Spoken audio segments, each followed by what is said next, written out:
Bom, antes de começar esse vídeo, deixa eu falar aqui uma coisinha pra vocês. Se vocês têm algum tipo de gatilho com cenas de abuso, crime, violência, então esse vídeo hoje não é pra você.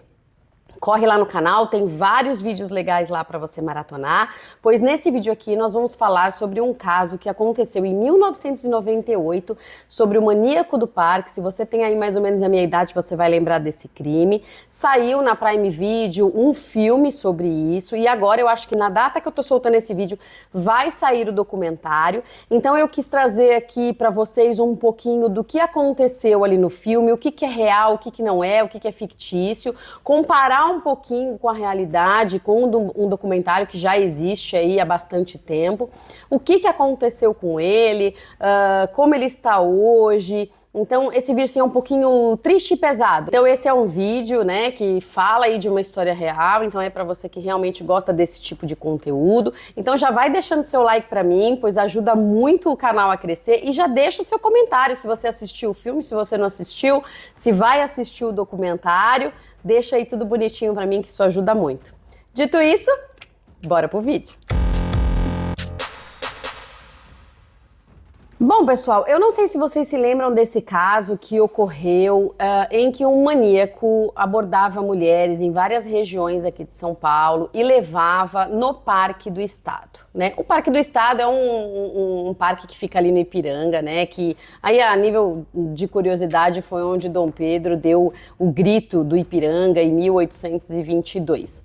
Essa história está relatada num documentário mais antigo e recentemente na Prime Video saiu o filme, né? E agora, talvez hoje, vai sair o documentário mais recente sobre esse caso, e hoje eu vou falar um pouquinho para vocês aí, fazer algumas análises sobre o filme, roteiro, direção, o que que é fictício, o que que não é, o que que é real, o que que não é. Aqui eu vou abordar todas as questões com vocês.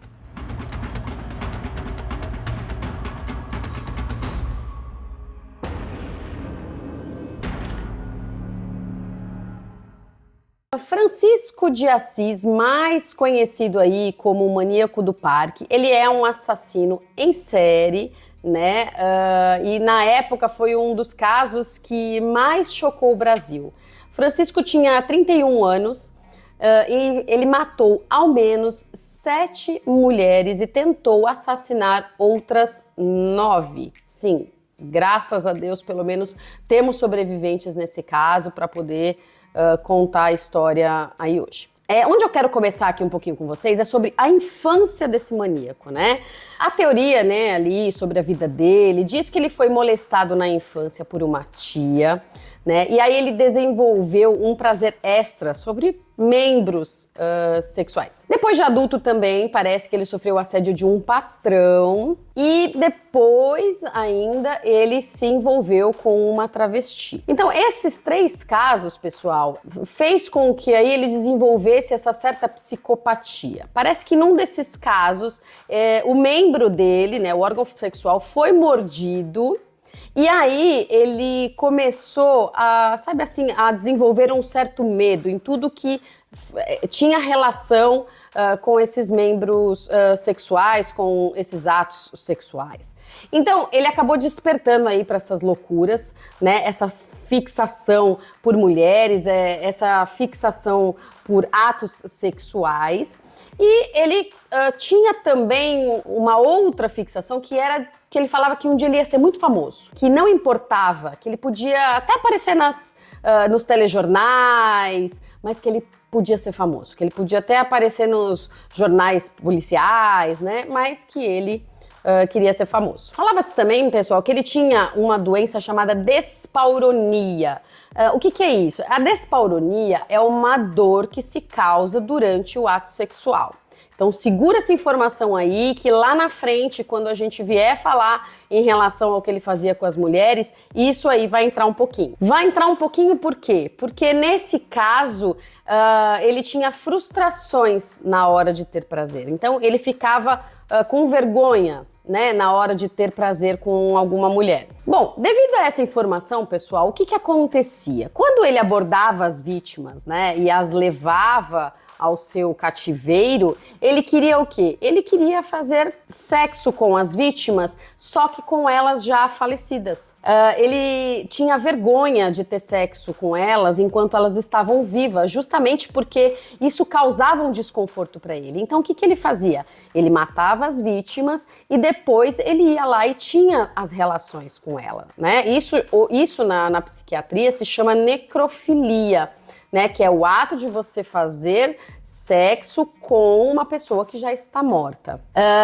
O delegado do caso, na época, dizia que ele voltava lá várias e várias vezes para abusar dessas vítimas, até que o corpo entrasse em decomposição. É uma mente muito doentia, né? Abusava o máximo, né, até o corpo entrar em decomposição.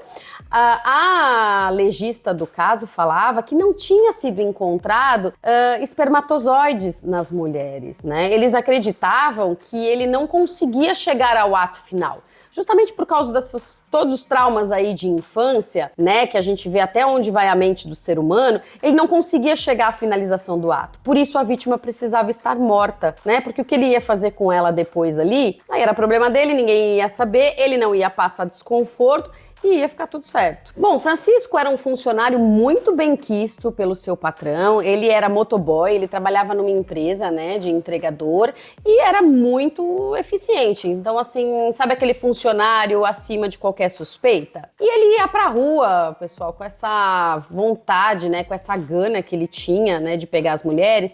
Ele ia pra rua, abordava as mulheres falando que ele era fotógrafo. Falar com você um instantinho? Foi mal, hoje não vai dar, amigo. Não posso falar, é sobre trabalho. Então ele chegava nas meninas e falava assim, olha, a minha modelo hoje faltou, eu não tenho quem colocar, será que você podia fazer umas fotos pra mim? A empresa paga bem, mas olha, a equipe tá logo ali, se você puder me acompanhar, a gente chega. A gente vai andar mais uns 20 metros aqui pra dentro do parque. E aí, quando você percebe, só acho que tá ficando um pouco longe.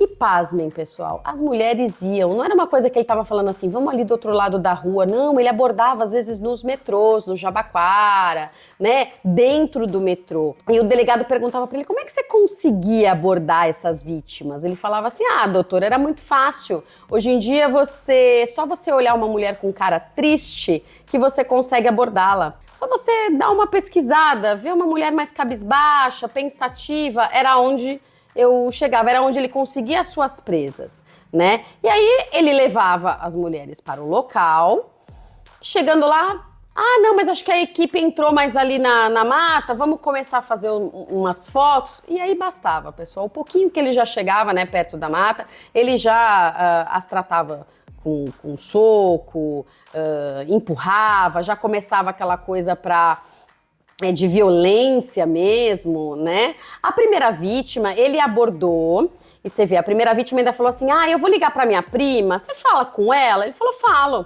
Quando ele foi falar com a prima dessa vítima, a prima da vítima falou pra ela, não vai. Ela tava muito precisada, né, de dinheiro, estava querendo, né, mudar de vida, e ali bastou, né, pessoal? E foi a última vez que realmente a prima a viu.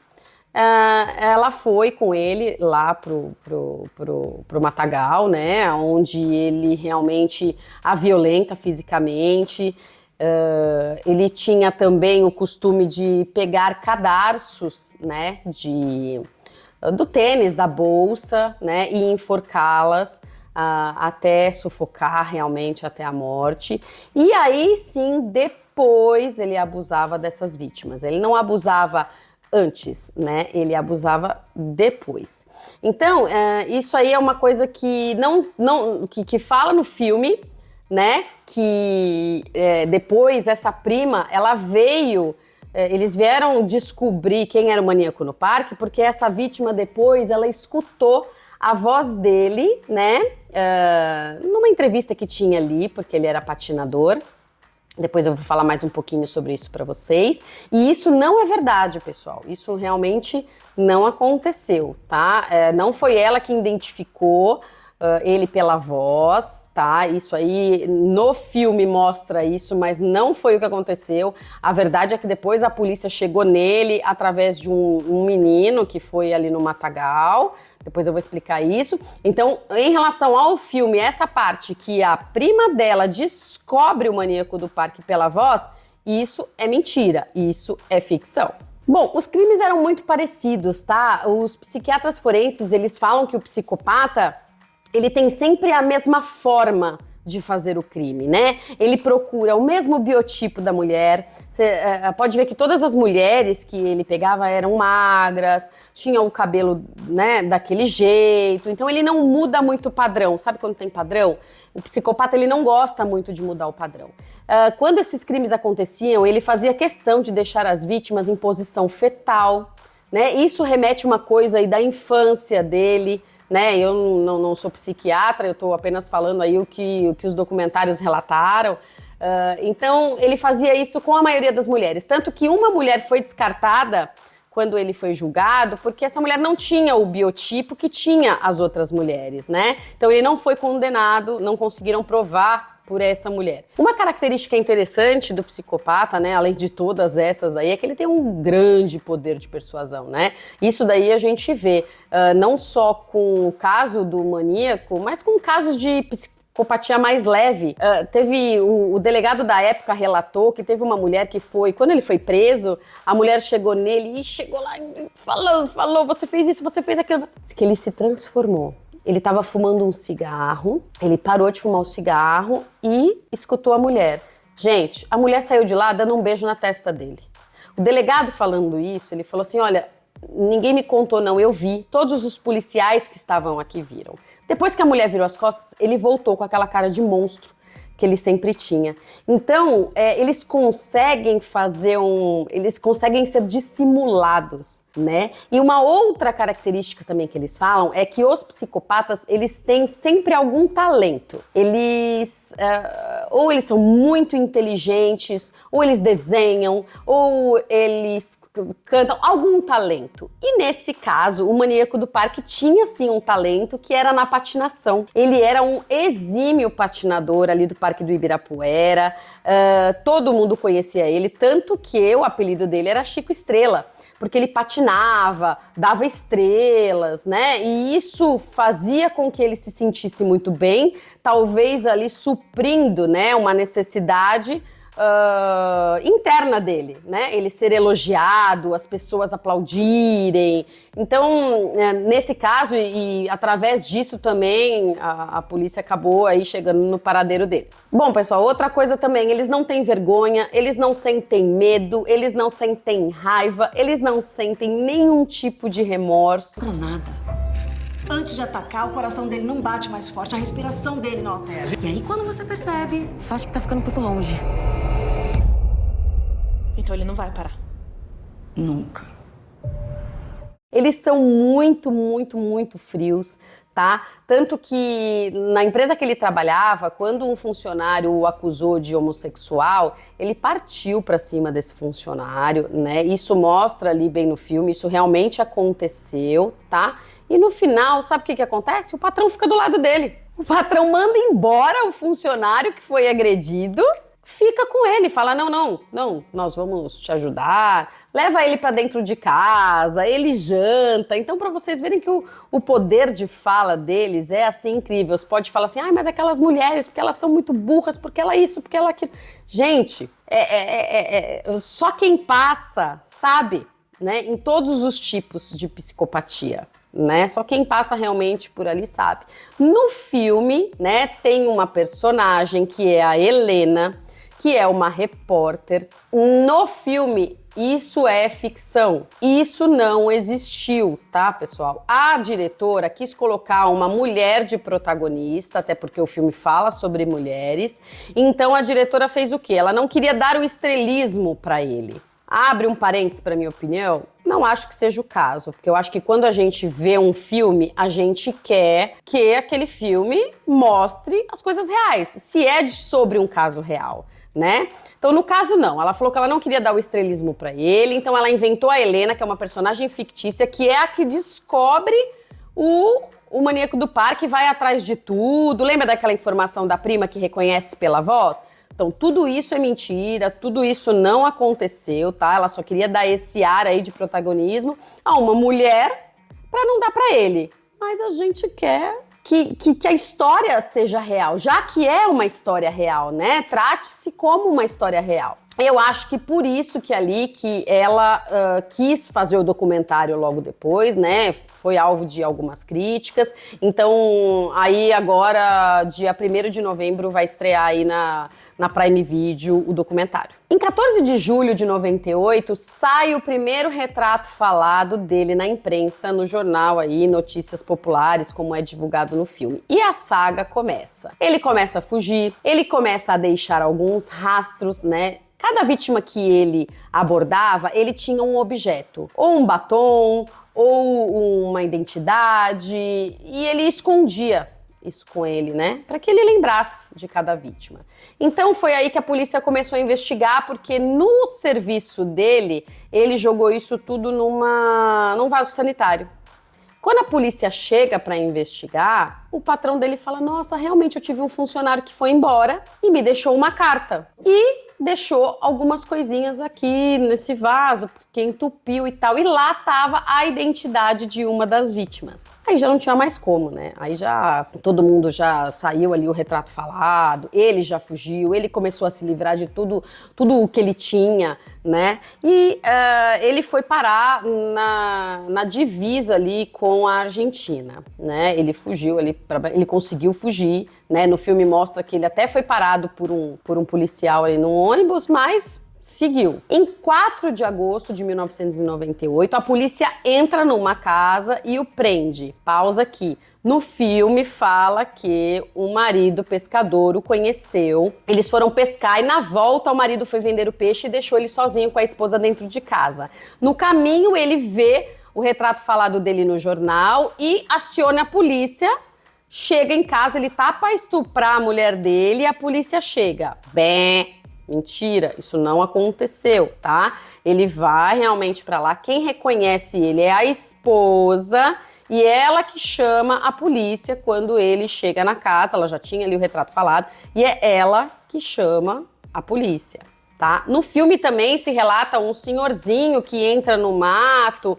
E não é um menino que tá empinando pipa e vai resgatar a sua pipa, entra no matagal e vê ali os corpos, não só corpos como a parte óssea, esqueletos e tudo mais. Então essas duas coisas aí no filme também não cabe, isso aí vocês vão ver direitinho no documentário. Bom, após a prisão do Francisco, mais 2 mulheres foram encontradas ali no parque, né? Ele teve realmente essa condenação por estupro, assassinato, atentado violento ao pudor, ocultação de cadáver e alguns roubos. Francisco levou 285 anos de prisão na sua condenação. Mas, no país da pizza, qualquer pessoa só pode ficar presa por 30 anos. Eu não entendo, né?